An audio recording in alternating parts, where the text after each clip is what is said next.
Hi friends, आज मी बनवलेला आहे मस्त असा व्हेजिटेबल व्हाईट सॉस पास्ता. इतका क्रीमी आणि इतका टेस्टी होता. तर इथे मला फीडबॅकसुद्धा भेटले की खूप मस्त होता हा पास्ता. चला तुम्हाला रेसिपी शेअर करते.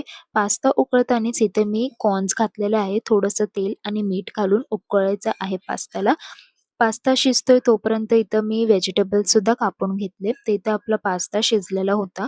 आता एका टोपामध्ये मी थोडं बटर आणि मैद्याचं पीठ घेतलंय. ह्याला चांगलं आपण मिक्स करूयात.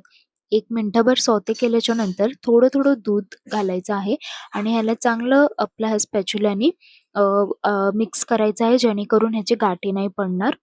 लगातार ह्याला आपण मिक्स करूयात. चीज घालूयात. इथे आपला व्हाईट सॉस रेडी झालेला आहे. त्यानंतर इथे थोडं बटर आणि ऑइल घेतलंय.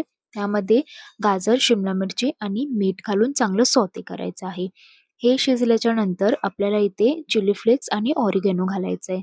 चांगलं सौते केलं की यामध्ये आपण उकळलेला पास्ता आणि कॉर्न्स घालूयात आणि आपण जे व्हाईट सॉस तयार केलेलं होतं ते सुद्धा मी यामध्ये घालते. आता पास्ताचं जे पाणी आहे ते सुद्धा मी थोडंसं यामध्ये घालणार आहे, 1 वाटीभर. याने सुद्धा टेस्ट चांगली येते, नक्की घाला आणि मिक्स केल्याच्या नंतर आपला पास्ता एकदम रेडी झालेला आहे. इथे तुम्ही टेक्स्चर पाहू शकता. एकदम क्रीमी आणि एकदम मस्त असं झालेलं आहे. Thanks for watching. तुम्ही सुद्धा बनवून बघा आणि मला कळवा. बाय.